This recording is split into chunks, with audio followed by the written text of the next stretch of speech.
And a vocational counselor is a grade 11, and those start out at $63,000. And that's here in Minnesota. It can change everywhere. And we get paid in St. Cloud based on locality pay for Minneapolis, which is kind of nice. Our pay would be a little bit lower than that. So, but depending on the state you go to, that locality pay has a big percentage. Because I think our locality pay here is, I want to say, I wonder if it's on this sheet.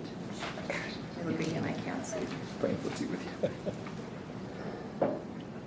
Our locality pay is 19%, so that's pretty significant. So if you go to a state that has a lower cost of living and that kind of thing, that number will go down proportionately.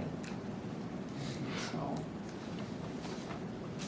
yeah, so that was a sad thing. I had actually applied to get into this program, okay, so it would have been almost 20 years ago, because I wanted to be a state voc rehab counselor, and I was doing placement at the time, and I was a single parent with 2 kids. And I found out if I went back to school, I'd take a huge pay cut to become a counselor. So I didn't, but I did it 15 years later, and things have changed greatly since way back then. But yeah, I was so disappointed. I'd got through all those steps, and then it's like, okay, I can't afford to do this because I can't afford to pay back loans and not earn as much. So just a plug for placement. It's a very rewarding job and a good job, but and very badly needed. So. I think another benefit, because we've had several people come through the VA system, is once you're in, you can move all over. We have one guy that's like on his 4th VA in 10 years because he wants to travel. Yep. So we went to I went to Los Angeles, then he went to Oregon, and he went to Arizona. We always suggest they have conferences in Hawaii, but that never quite happens. So, and there aren't many conferences anymore. The last 3 or 4 years, there's been a lot of, they've not allowed travel and the expenses of that, so. Anyway.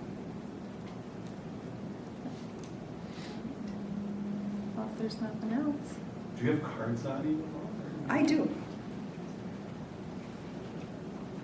It's a quiet group, so. They are. We put them through 4 hours of class already. Oh, did you? 3 hours. So, I'll just let you pass them if you pass them on to anybody that wants them. Are you open to students following you and just getting advice? Absolutely, absolutely. Okay.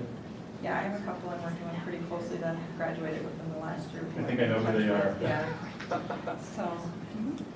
I don't know if this is a good question or not, but how many VAs are there in Minnesota? Is it just Minneapolis and? No, that's really a great question. So there's 2 VAs in Minnesota, Minneapolis and St. Cloud. But we have what's called CBOCs, which are community-based clinics. So St. Cloud has those clinics in Alexandria, Brainerd, and Montevideo. Minneapolis has them in, oh, I'm going to screw it up. There's a lot, like Ramsey, there's one near Blaine. They have 5 or 6 of them. There's one up in 2 Harbors. The thing about the community-based clinics is they don't need to provide vocational services necessarily. There's something called the Uniform Services Package, which mandates what needs to happen at those. So like, for example, Brainerd is one of ours. Once they reach 6,000 unique veterans, we need to provide vocational services. Well, we're at that point, but it doesn't make sense unless we just provide vocational counseling. What they'd really like for us to do is provide a transitional work program, but there aren't enough veterans to fill a caseload. And to have somebody commuting from St. Cloud 1 or 2 days a week, you're not there when there's an immediate need, because sometimes in those assignments, the immediacy of your response is what's going to be most helpful to the situation going on. So we haven't jumped that bridge quite yet, but yeah, so there are several others, but they're the community-based clinics.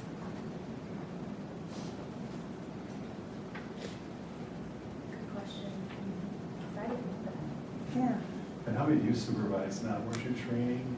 Well, I supervise 15, but 3 of those are mental health occupational therapy. VAs? What's that? Different VAs, how many different Well, I was, VAs? before I became a manager, I was a mentor trainer for 8 VAs. So our region is made up of 8 different VAs. We call them VISNs. But some of that's changing too. So we still have a trainer in St. Cloud. We actually just hired a new one last month. She just moved up through the ranks or whatever. And her job basically is to teach the evidence-based practice and go into the other VAs in our region and look at their case notes, meet with clinicians, meet with patients, talk about the practices, and then provide provide written information and present on how they could further implement to provide better services. Yeah, so that's what I used to do. That was really a fun job. Really a fun job, but. Oh, and for those who are in the addiction areas, is there addiction services that they could apply for also Mhm. at the VA? Yep, and we call that SUD, Substance Use Disorder Programming. And so we have people who work in that through our RTP, which is the residential treatment program I talked about, and we do have just a separate SUD team, which offers outpatient treatment for that. And they also do some of the inpatient groups, so. SUD. SUD, yes. And Leah Poissant-Matson is the manager for that. But if anybody's interested, you can call me, or Okay. you guys can call me and I can give you her contact information. And who knows, there might be a way we could figure out how to marry an internship with that, because they're struggling for space too, but there's overlap in people we serve in voc rehab who are in our outpatient programming that we might be able to figure out some kind of marriage there. Mhm. So. All right. Any questions? You guys tired? You're like, You guys make it, okay, so I pulled up in the parking lot and my son goes driving by on a moped. He's in his last semester here. He's like, Mom, what are you doing here? Don't tell anyone you know me. But what's the chances of that? But he was a little more awake than you guys, which is surprising. He's the quarterback here, right? Yeah, he is. Quarterback, but- Yeah. That's awesome. Yeah, so. Well, let's give her a hand. And You're good welcome. luck Thanks for all of coming. you in your careers. This is a great place to be. Great job. Thank you so much for coming. You get this book. I really like it, and they have a new I was version just of take it. a picture because you all have a book and I signed over here and I. Gary Fischler. And this is the information is I really like it. All my staff love it. Thanks, Mike. So were there any